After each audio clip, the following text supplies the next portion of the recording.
Yes, yes, I introduce. Okay. Okay. Well, our last speech for Jan Serlang, and who is dedicated to infectious diseases. Jan Serlang followed a scientific curriculum, obtaining a Master of Science degree. During his internship, he pursued his orientation towards infection pathology while completing his curriculum, leading him to the doctorate in medicine, specialty pediatrics in 1980. After the end of his clinical training and his appointment as a hospital practitioner, he completed his courses by obtaining a DEA in health biology option microbial pathology. A founding member of the Pediatric Infectious Pathology Group of the French Pediatric Society in 1993, he was its chairman in the early 2000. Yeah. During his stay in 1993 at the CDC, the Center of Disease Control and Prevention in Atlanta, he was sensitized to epidemiology, allowing him to actively participate in the surveillance of infectious disease in children as a correspondent of the RENECOC network of the National Observatory of Meningitis in Children. He was responsible for the neonatal intensive care unit at the Bordeaux University Hospital for 25 years and was also head of the pediatric department of the Children's Hospital for 7 years. It is therefore natural that Dr. Serlang has conducted numerous studies on the pharmacology of antibiotics and the epidemiology of neonatal and pediatric infection, as well as on hygiene and in the prevention of healthcare-related infection. In addition to initial and postgraduate training activities for health professionals, its efforts have focused for the past 10 years on health promotion by participating in numerous regional campaigns on the proper use of antibiotics and the prevention of infectious diseases in children, in particular by leading sessions for elementary school children in Bordeaux on the theme Microbes and Us, how to protect ourselves from them. That his title is the 1000 First Day of Infant and Pediatric Infectology.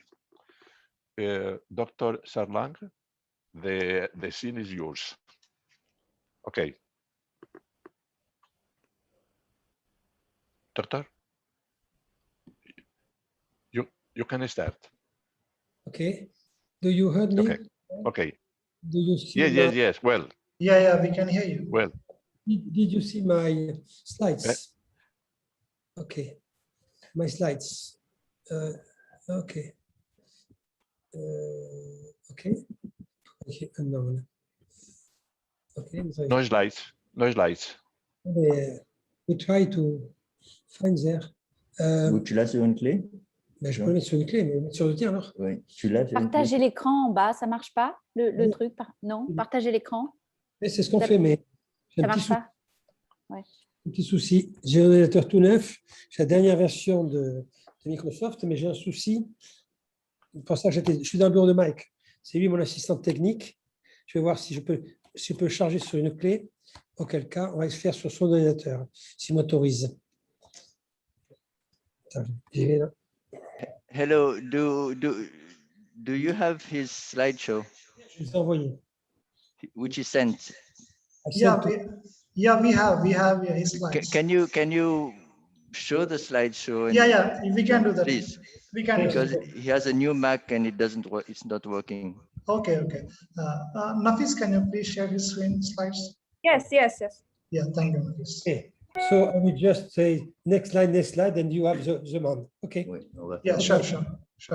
Okay. No problem. Just a minute. Yeah. J'ai un souci parce que, par contre, je peux participer à la réunion. Je ne peux pas arriver à ouvrir mon truc. Voilà, on les voit derrière.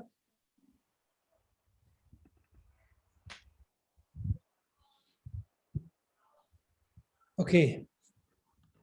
Yeah. No, last one. Here we are. Okay. 2 parts because it was a load and I have to put in 2 pieces. Okay. If you if you would, you know, that there is a setting on top of your screen that says ask for permission. If you, Qu'est-ce qu'elle dit là? okay, it's okay. Just if you want to go to the next slide, just say next slide, and I will go to the next slide. Qu'est-ce qu'elle dit? Okay. Yes. Have you started? Can you see your slide? No, Nafis, we can't see your slides. Not on my screen. Okay, just a minute, please. I am sharing my. Pas parce que j'ai Can un you autre- see my screen? Yes. Yes, we can see your screen, but No slides. you have a file to open, I think. Ok. Just let me try again. Yeah, okay. Le truc à moi, c'est. Non, Si j'ai- là, on bouge pas. Est-ce qu'il faut que je ferme mon truc derrière qui gêne? Non. Pas ça, c'est mon truc à moi. Okay, what about now? Yeah, Okay. Here we are. good. Perfect. Can we begin? Okay. First, I want to thank my colleagues and friends, Claude Billot and Michael Fayon, which is my technical assistant today. I just ask also to apologize my English, which is not so fluent, and it's by my accent, you know, my Southwest accent. So my slides are loaded, but there are some images, and I will read the essential, you know. So next slide, please. Okay. I mean, as you know, the 1000 period is critical period, and many of the interventions today are about nutritional aspects, breastfeeding, psychic interactions. But next slide, please. I want also to put the vision about infectious diseases. You see in the slide, infectious diseases are still an important problem in low-income countries, you know, in blue. And as metabolic disorders, inflammatory infectious conditions may have some short-term or long-term effects, and sometimes are responsible for very high sequelae. These consequences are also important in terms of expenses. In public health perspective, infections are still a big load in health expenses and productivity. Next slide, please. So, during pregnancy, transmission of infectious agents is very variable depending on the agent, the terms of pregnancy, and most of them, the mother's immune status. The problem is that some deleterious consequences are observed after maternal primary infection, but may be delayed to the postnatal period. That is to say, the baby can have no visual consequences, no clinical consequences at birth, but the consequences may appear in some months or some years ago, and principally for the sensory defects as deafness. Deafness is very hard to detect at the birth, but sometimes it will start progressively and will be pregnant about 6-9 months, 1 year old. Usually, we heard about immunology deficiency of the newborn, which is not real, which is not the reality.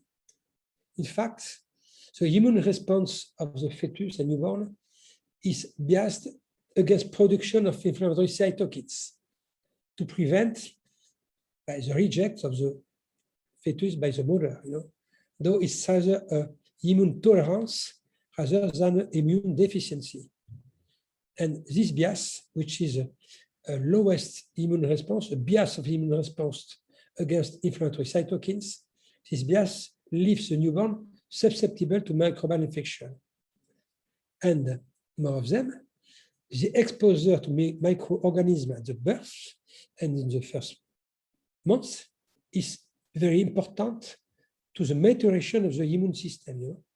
So the immune system of the baby is not so naive, it's just biased against production of inflammatory cytokines, and adverse, the stimulation by the environmental microorganism has a very important goal, which is the maturation of the immune system.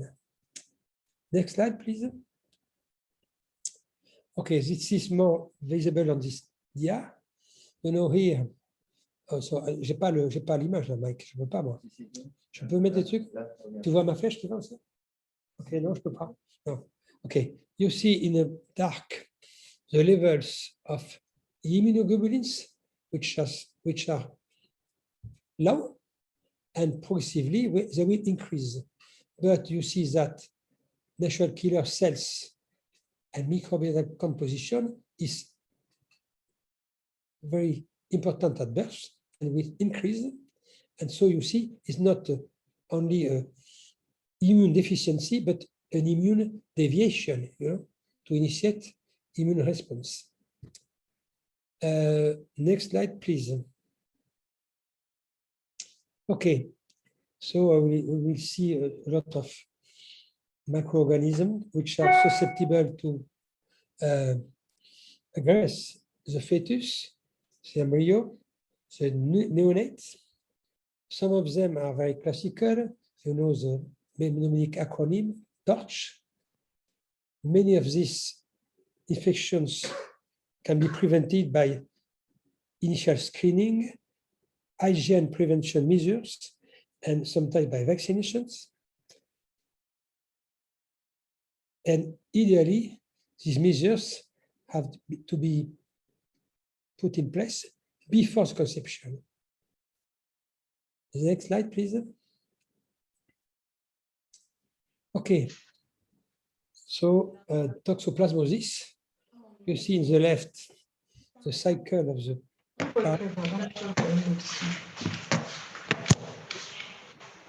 okay. Okay, you see on the left the cycle.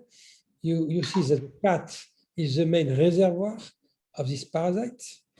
On the left, you can see stools of the cat with parasites, which can be which can contaminate pork, sheep, and directly or indirectly the human, and in particular the woman.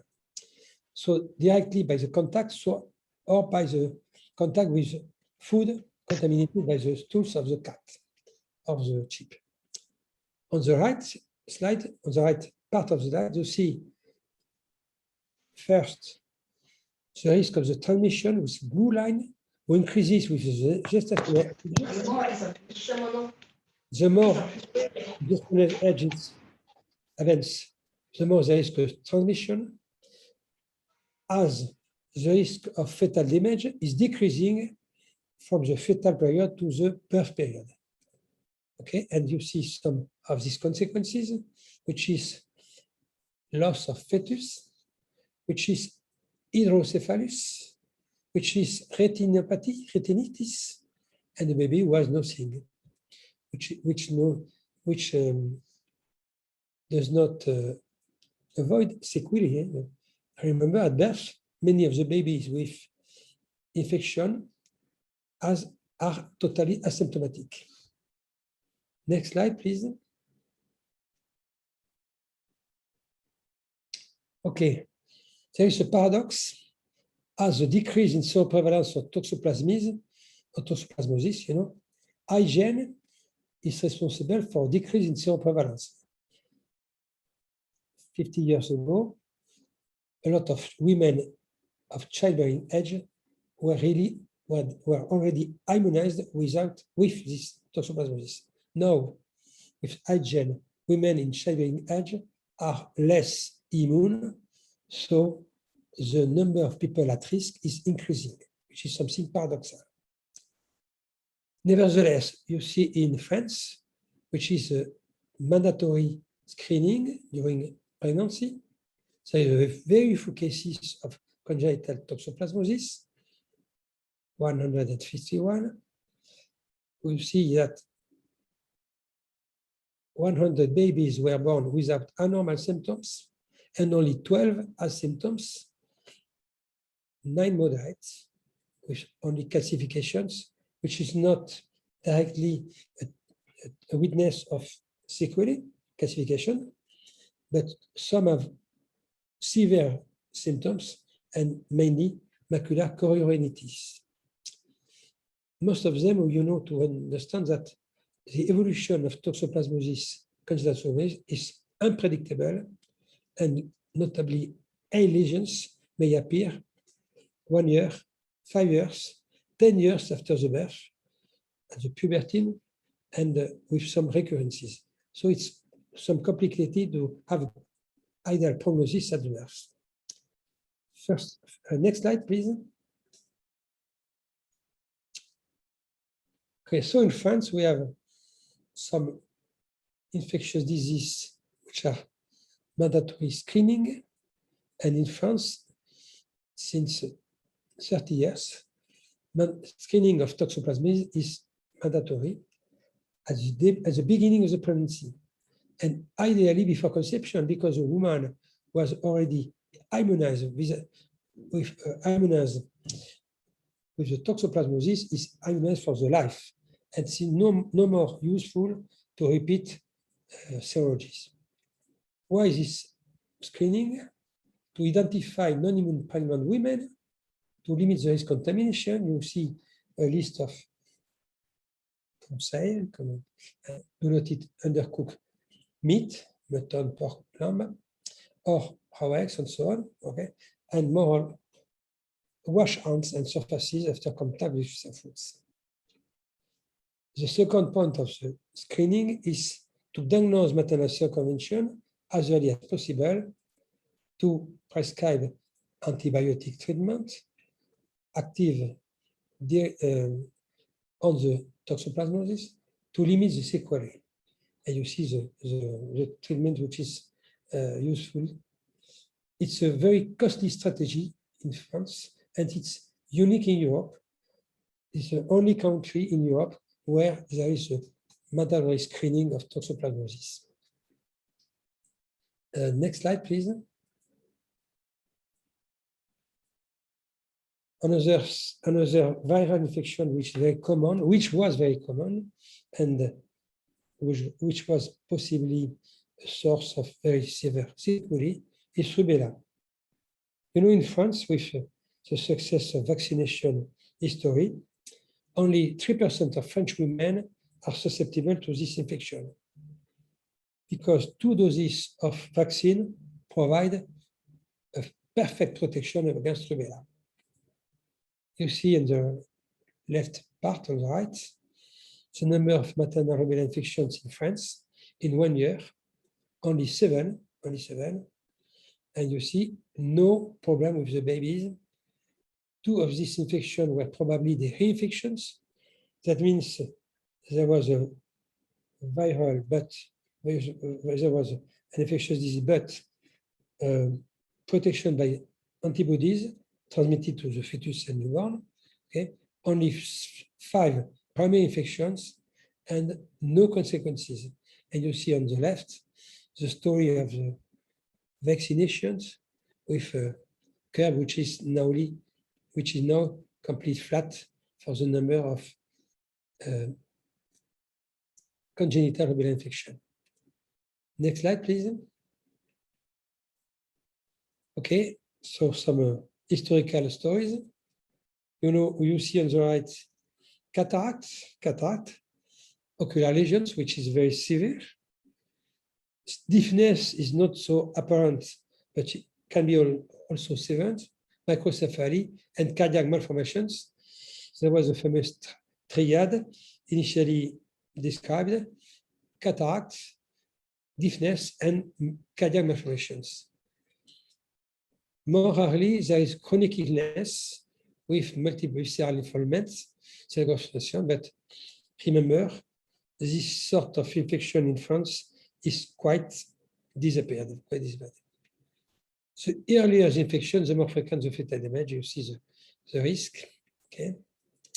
One point very important is Infants with congenital rubella syndrome excrete live rubella virus, and if there is a baby in a ward with neonates, maybe with congenital rubella, may be very strictly isolated to avoid infection of the babies in the same ward. Okay. Next slide, please. Okay, so infant screening is mandatory in the first weeks of pregnancy. The same ideally before conception, because if a woman is immune, it's finished for them.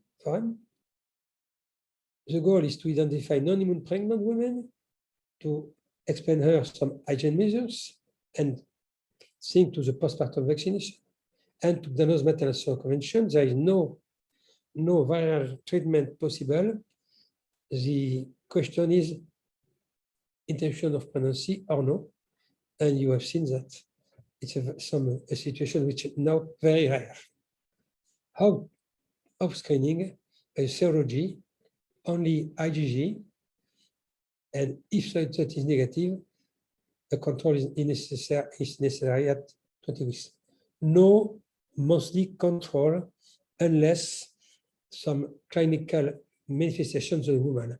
No mensual, no serology each month, nothing to do.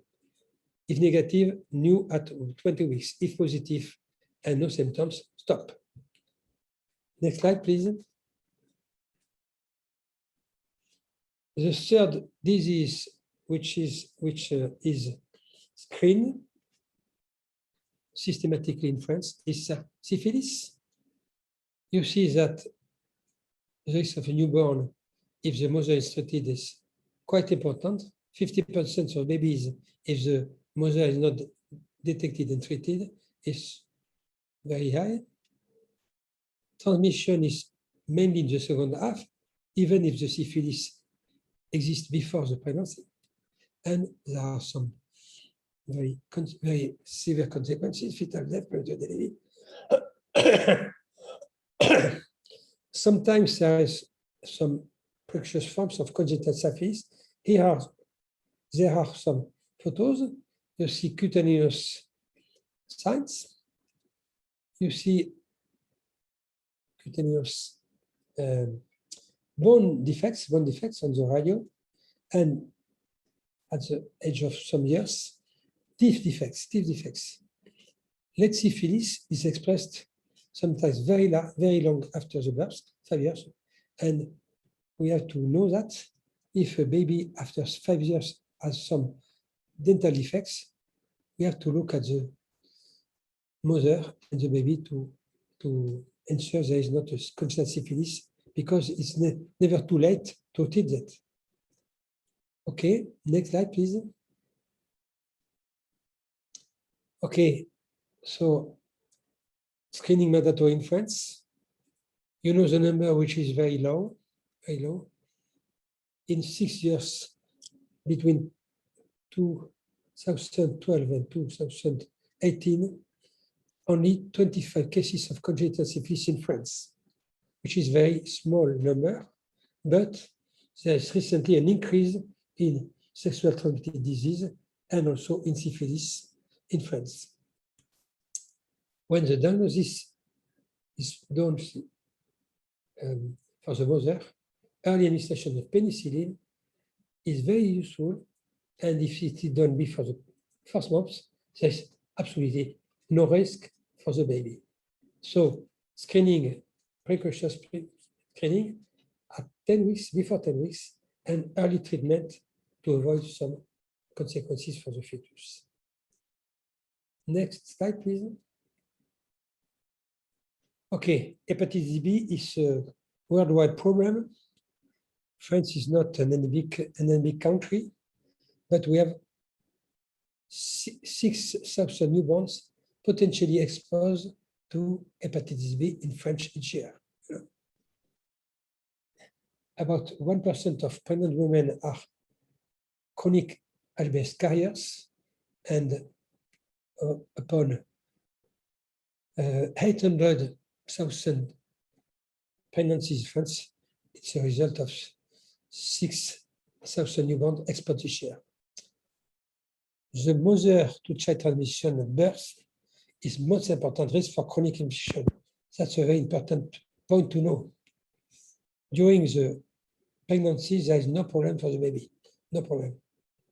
The transmission is at the birth, and there is a simple prophylaxis, but with a constraining time. We have 40 hours to stop the transmission to the baby and to avoid for him a chronic infection, which is potentially very severe. Okay, so as I already said. Postnatal transmission possibly by breastfeeding, but if the prophylaxis is effective at birth, breastfeeding can be authorized without no problem. Next slide, please. Okay, see that a newborn contaminated by his mother has 90% risk of chronicity, that is to say, chronic hepatitis, cirrhosis, and cancer. Okay, as an adult, as an immunocompetent adult, contaminated by any way of contamination, has only less than 10%. So remember that at birth, so maybe you got the hepatitis B from the mother is a very high risk of severe hepatic lesions and severe hepatic evolution. Next slide, please. Okay, so again, screening is mandatory in France to be done before 10 weeks. But remember, in some populations at risk, the same that are susceptible to have some sexual transmitted disease. In these people, in these babies, a subsequent control is necessary. How? Very easy. Only research of antigen of HBS antigen. Only this one, to the exclusion of any other assay. No search of antibodies. Only is the mother is a carrier for antigen HBS, hepatitis B. If it's positive, it's possible to evaluate the viral replication, to have an idea more precise of risk, but in any case, carriage of antigen HBS means prophylaxis by serovaccination at birth, ideal as possible, as soon as possible, 24 hours, the last delay. It is based on specific immunoglobulins and vaccine, then vaccine again at 1 and 6 months, or for the very low birth weight or the very premature babies, 1 dose more at 1 month, 2 months, and 6 months. Don't forget to check for the efficacy of the prophylaxis by looking at 9 months, the absence of antigen HBS in the baby and the presence of antibody anti-HBS. Next slide, please. HIV, we go very quickly because it's quite simple. In France, screening is systematic, but not mandatory, and it needs the written agreement of the mother. In fact, this screening is quite systematic. More than 95% of women pregnant in France have this screening. The same to be done the first prenatal consultation and to be done again if suspicious behavior. Don't forget, screening is not mandatory, but it's an obligation to return the result, whatever is it. Absence of screening is loss of chance for the baby. You see, if the mother is not treated during the pregnancy, a fetal contamination will be present in 20% of the baby, which is very high risk for a very dangerous disease. And the risk is only 1% if mother and newborn are treated. Okay. Next slide, please. And the slide. Okay. You have to change the part 2. Excuse me. You got 2 parts of the slideshow. You have to put the second part. Did you have it? Yeah, we have that part 2 also. Sorry about that. Yeah. C'est maintenant, je ne sais pas pourquoi. J'ai un problème de ça. Ouais, je sais, mais jamais où. Tu vois, Hello, Nafis, are you there? je suis là. Still here? Did you have? Yes, Yeah. yes, yes, I am here. I am here. Okay. I'm okay. sharing. I Okay. am sharing. Okay. Yes. Can you see my screen? Je ne remarque Yeah, pas. yes, Nafis, we can see your screen. Okay. Part 2, please. Thanks a lot. Yes, yes, part 2. Okay. Sorry about that, but the PowerPoint was too heavy to be translated in one time. So I had to cut in 2 pieces. Sorry. A very difficult problem is cytomegalovirus. It's a leading cause of congenital infections, 1% of newborns acquires infection in utero, but 81% of them will not suffer any sequelae. The problem is still completely not resolved. It's a very frequent congenital infection, but majority of the babies have no sequelae, and today there is no treatment active during the fetal life, or there are some treatment after birth, but it's very complicated to put. Okay. Transmission is mainly due to peri or post-conceptional maternal primary infection. Infection with the virus without an immune response. The incidence of primary infection is about 1% during pregnancy. And the rate of transmission to the baby varies according to the term. You see the number. And in the third trimester, the transmission the rate is high, about 70%. The difficulty is, to a lesser extent, it's a possible infection of a baby through maternal reactivation of previous infection, or infection by a different virus, cytomegalovirus, but with a genotype very different, which is very complicated to understand. Even when the mother has already a primary infection before pregnancy, it's not impossible to have a reactivation of the same virus. When we have the cytomegalovirus in the body, we have it till the end of the day, till the end of the life, right? And when there is immune deficiency, it can blow out. And sometimes there is a infection with a different virus of the same group, cytomegalovirus. You know that 10 or 30% of human women, it means they already have infection, will shed virus during pregnancy. The risk is very low, only 0.2% of baby, but with the number of pregnancies in France, is quite a lot. And finally, we have to have the mind. The neonatal period is a period of high contagiousness, and 10%, 15% of newborns may acquire the virus during the neonatal period by saliva of the mother, and negative at birth and positive on 1 month, which is very complicated to explain and to decide for the follow-up. Next slide, please. Okay, risk of fetal sequelae is highest when primary infection, when mother primary infection occurs early. Clinical manifestations are numerous. Microcephaly, which is the worst. Hearing deficit, which is quite frequent but not always severe.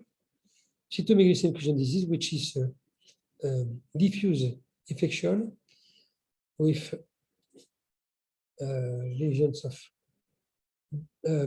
blood, lungs, liver, and so on, and with long-term sequelae. over 90% of cases, congenital infection is totally asymptomatic at birth. But 5 to 10% of the babies will develop sequelae, most often deafness. Diagnosis is based on serology, but there are some clues. IgG indicates only contact with virus. IgM is not necessarily correlated with recent infection. So that's very hard to manage. Are they specific IgM of a primary infection present at the moment? Is it a secondary infection? Is it a cross-reaction? Is it a non-specific polyclonal stimulation because of any other viral infection which no family with cytomegalovirus? And finally, PCR in amniotic fluid is necessary to check for the contamination of the baby or not. No effective treatment without side effects and administered during pregnancy. There are a lot of clinical essays. Today, there is no consensus on this treatment. And if we have a baby with severe congenital infection and mainly central nervous system involvement, where the prognosis is very high, very bad prognosis, it's possible to perform a 6 weeks course of IV ganciclovir. The benefit will be essentially on the deafness. I mean, if the baby has some neurological lesions on the ray or noyau, the treatment will be very low effectiveness. It's effective, beneficial on the evolution of this. Next slide, please. Okay, this idea is very important. It means IgN is the most effective measure for CMV congenital infection. Alors, in French, on the left, actual situation. On the right, screening of all the babies, and you see if there is a screening of all the babies, the number in yellow of bad evolution is higher, or at least the same as actually. And if there is a screening, systematic screening in the women at the first trimester of pregnancy, then at 20 weeks of pregnancy, the number of severe evolution of, in the case, number of pregnancy interruption will be very, very high. So the best cost-effective issue is reinforcement of hygiene measures, which is to say, pregnant women do not have to put on the mouth a lot of things, to be very cautious with the stools, the urine of the first baby, of the first infant. Okay, hygiene is the most performant measure to decrease the incidence and the sequelae of cytomegalovirus. We don't have, for the moment, the clue for efficacious screening and efficacious treatment per partum. Next slide, please. Varicella, very rare, very rare. You see, only 10% of the women are susceptible to the varicella. I mean, 90% have already had the varicella. The incidence is very low, and there are only 500 cases of chickenpox each year in France among pregnant women. And even if a woman has a real chickenpox, the antenatal transmission has a very low risk. Before 10 weeks, fetopathy is only 2%. After 20 weeks of pregnancy, only 4%.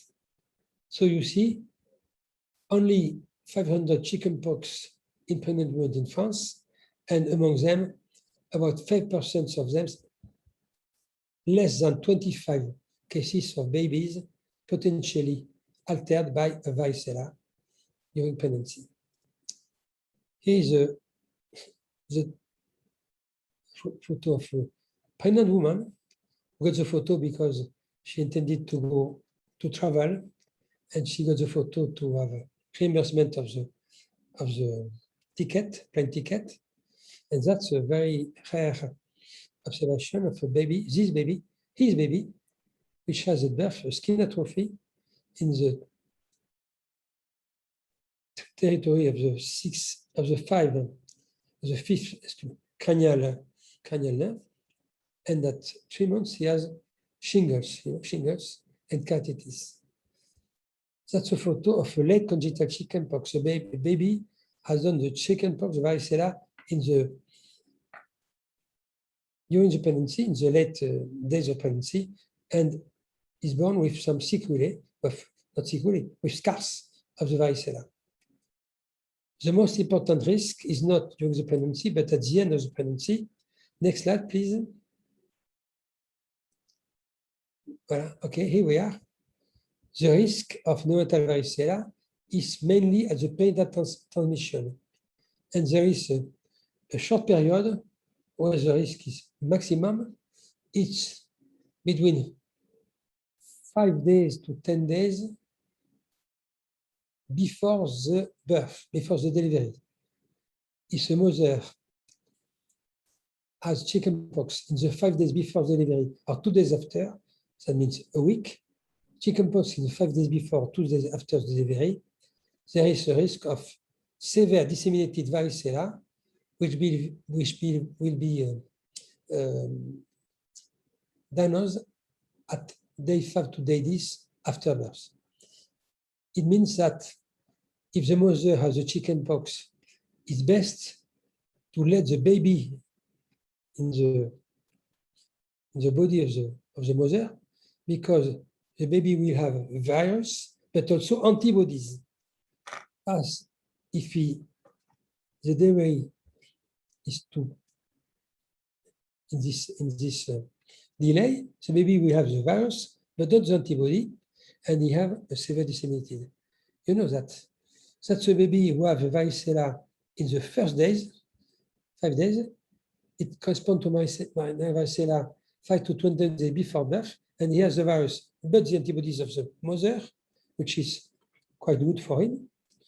That's a baby, you know, he has a tracheal tube. Tracheal tube is in an intensive care unit because he has severe disseminated, well, because he was born as a mother has the chickenpox in the days preceding the birth. Okay, so remember, when a mother has chickenpox during the pregnancy, we have to stop the labor,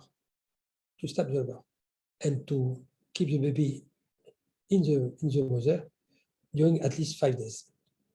That's a postnatal varicella.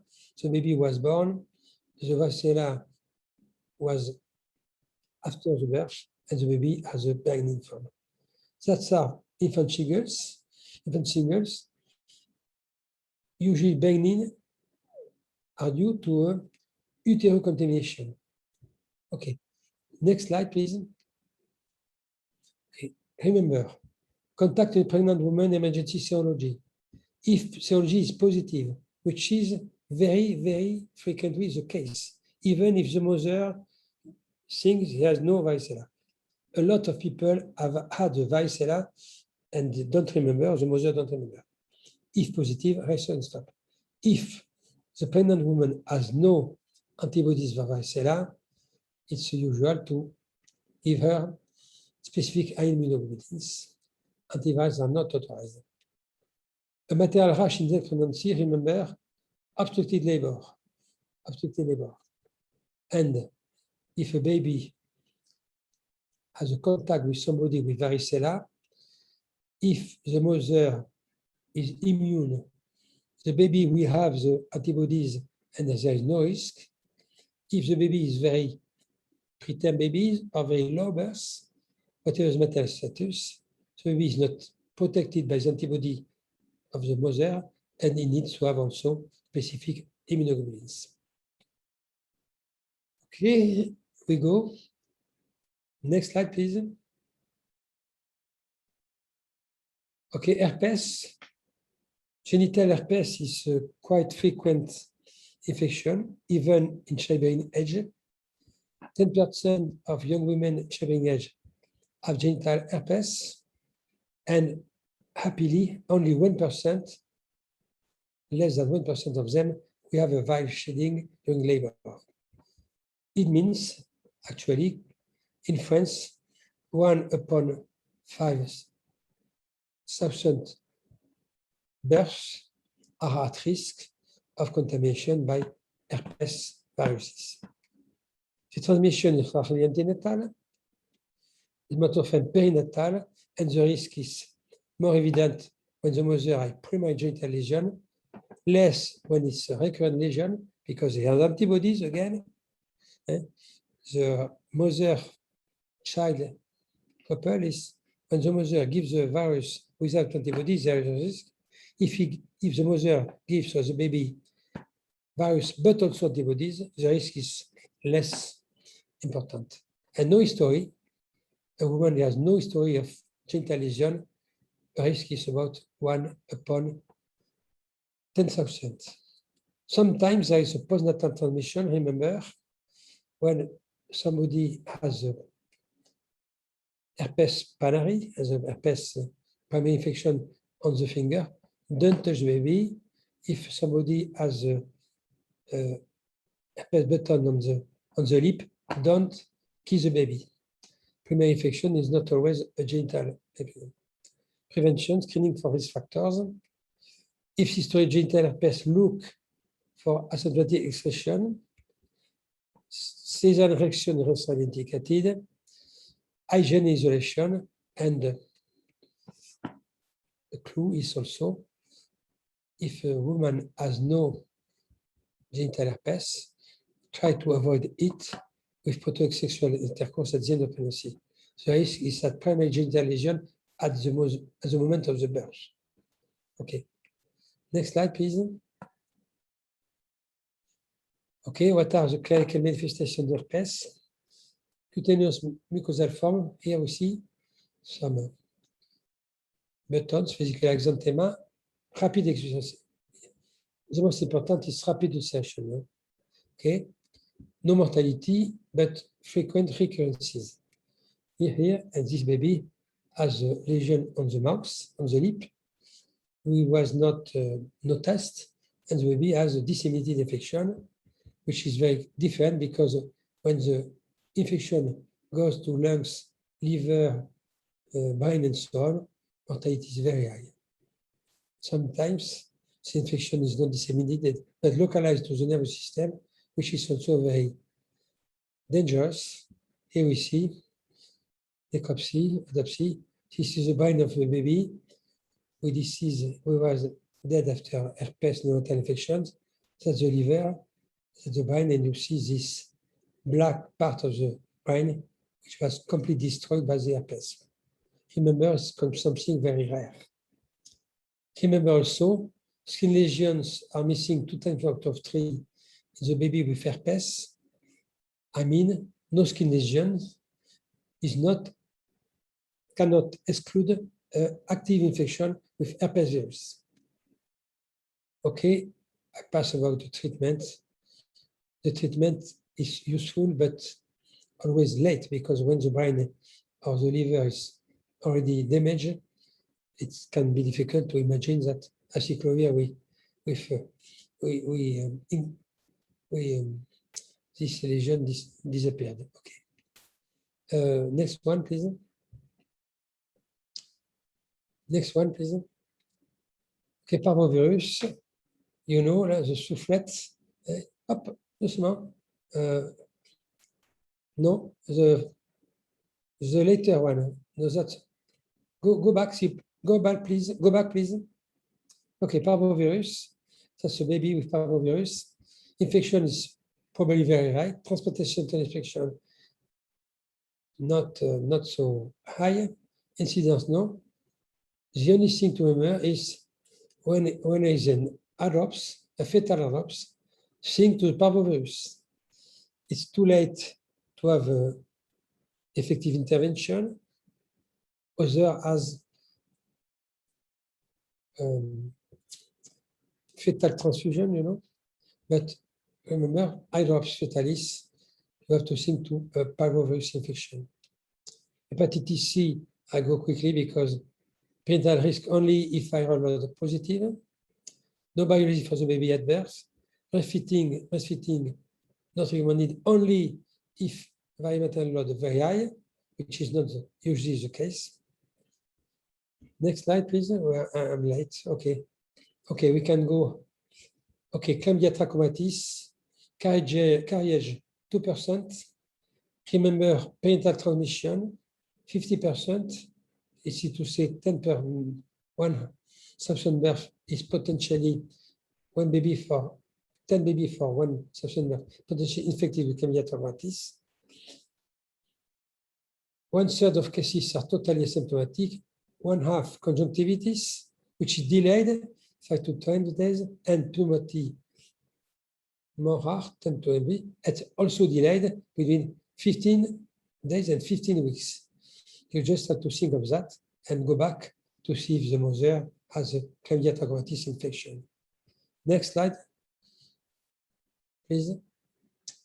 Prevention is also screening, treatment, and so on. Next slide, please.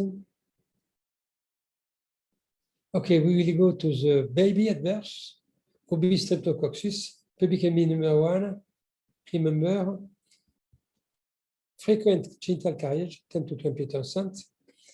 One baby on 2 of these mothers, we have carriage neonatal. Only 1 to 2% we have an infection. In France, prevention is quite good. Systematic screening with 34 and 38 weeks. To give, go on, please, go on.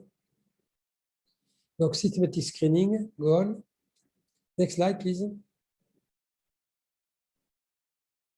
Okay, in France, we have here, if we have a vaginal sampling without enrichment at 34, 35 weeks of pregnancy, we will avoid 75% of fetal infections. If we increase the sensitivity of the screening, we will increase the number of women to treat with a beneficial effect, which is very less, only 5% of benefit. So the best compromise in France is vaginal sampling without enrichment. Okay.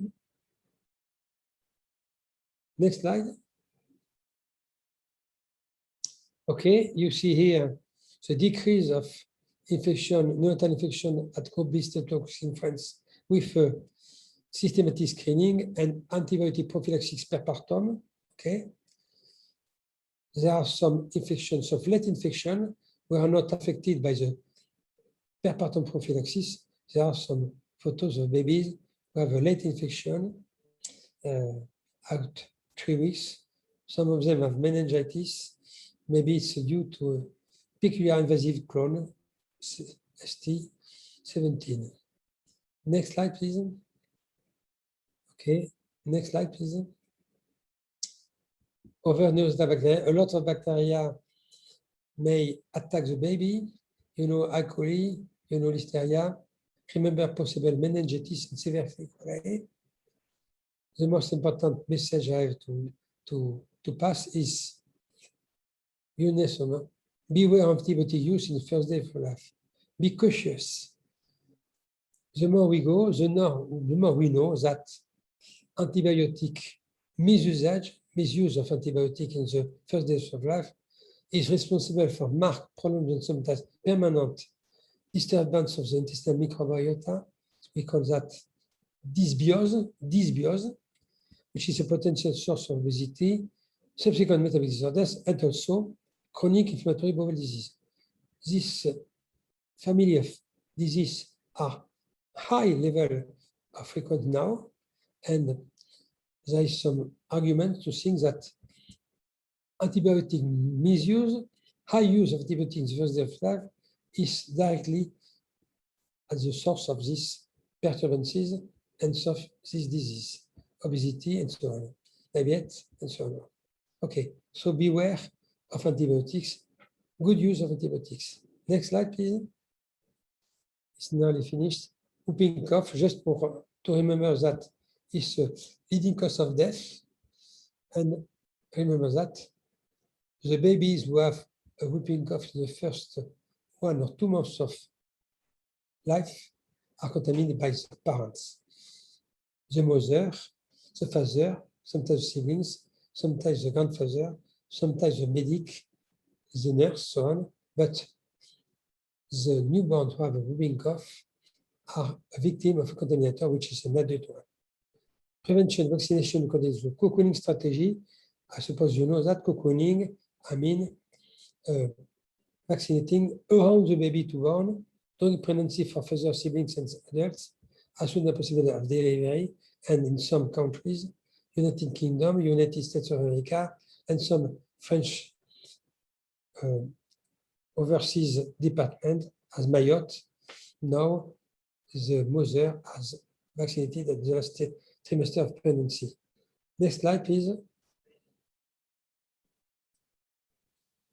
Just some words about viral respiratory syncytial infection. Remember, infection are most often caused by viruses, and exposure to germs is essential for the development of the immune system. Influenza, children are victims and so guilty of dissemination.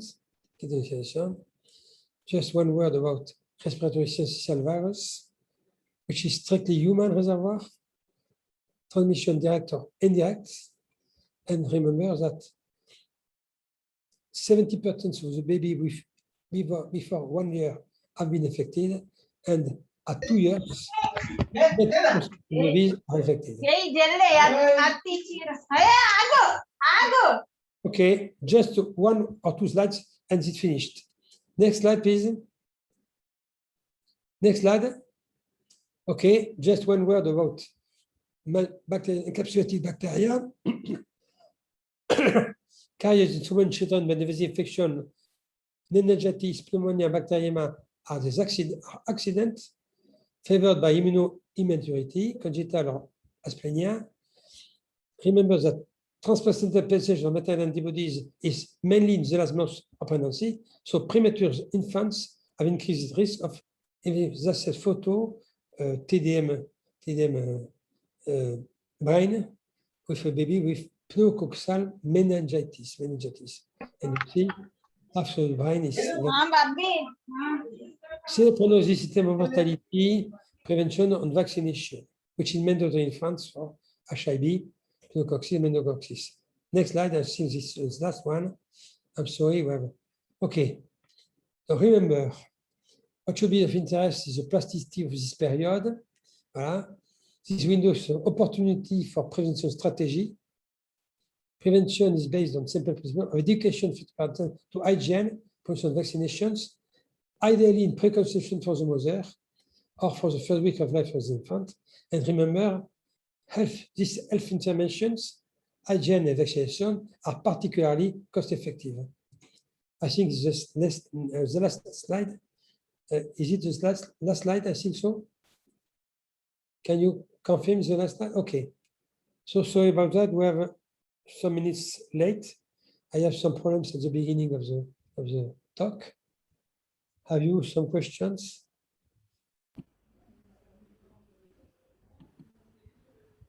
No questions? Thank you very much indeed. Oh, but I would congratulate for this splendid speech that had review is maybe impressive review of impressive review of the main infectious disease in the perinatal, infancy, and toddler episode. I like to ask you a question because to contrast to match with your experience. In some cities in Spain, we do not see respiratory syncytial virus bronchiolitis during winter. Now, One moment, please. Now, when even with the mask mandatory everywhere, we are now in Mera and in Barcelona, several cases of bronchiolitis by virus respiratory syncytial respiratory virus. We have This phenomenon is restricted to No. our country, or No. is No. spread by? Okay. Wait. Okay, a very good question. We were very very surprised because no RSV during the winter. No. Usually in France, No. RSV begins in the north of France about October, November, then go down, south of France, southwest in Bordeaux, December, January. This year, nothing till March, but we have this year we have RSV. Okay. So we don't know we know all of them. We don't have any influenza, and I think hygiene and mask was the clue. Yes. We have, We also. the RSV, the epidemic was lower than usually, but we have a delayed peak of RSV in April, which is totally unusual, but it was not so high as usually. The epidemic lasts maybe 1 month, as usually it lasts 2 or 3 months. Okay, the genius of the virus. We don't know everything. But who is the sources of infection? Because everyone keep the mask. Okay. This is a strange phenomenon. There is RSV is only human reservoir. Only human. No Okay. only human. Okay. And mask, we know mask, but there's not only mask. Hands and fomites. You know what fomites? The RSV has a very long life on surfaces. Some viruses, coronavirus, for example, has a short life on the surface, on metal, a short life. RSV has a long life. So we can imagine somebody has an RSV infection in the nose, which is very, very discreet in adults. And he touch the surface. Then he put the mask, but the virus is in the surface. Maybe the explanation is long life persistence of virus on surfaces. I have no more idea because it's strictly human reservoir. But why not in winter? It's strange as it seems. Maybe Okay. maybe a release of hygiene. It was a very long epreuve. It was very long. So maybe with the good days, maybe I don't know. Okay. Thank you very much. Thank you. Any more questions? Non, je voudrais remercier Jean. Merci Jean d'avoir fait ce travail. Et on est toujours un peu embarrassé par l'anglais, moi le premier, donc ton travail est excellent. Voilà. J'ai pris les précautions de remplir les diapos parce que si mon anglais est perturbé par l'accent, le texte est à peu près correct. Tout à fait. Bonne soirée. Everybody, thank you. Thank you, Juan, to have be the president of Merci. And for your task and introduce all the men and the brilliant talk this morning. And I hope that you you make a good article of your work, and I will be proud to sign with you your work. Thank you. Thank you very much. Thank you. Thank you, everybody. Tomorrow morning. Okay, tomorrow. Thank you. See you tomorrow. Thank you, Dr. Claude. Okay. Thank you, Dr. John. Thank you. Bye bye. Goodbye. Goodbye, Goodbye. Christophe. Bye. Good evening. Goodbye. Goodbye. Goodbye. Okay. Okay. Bye.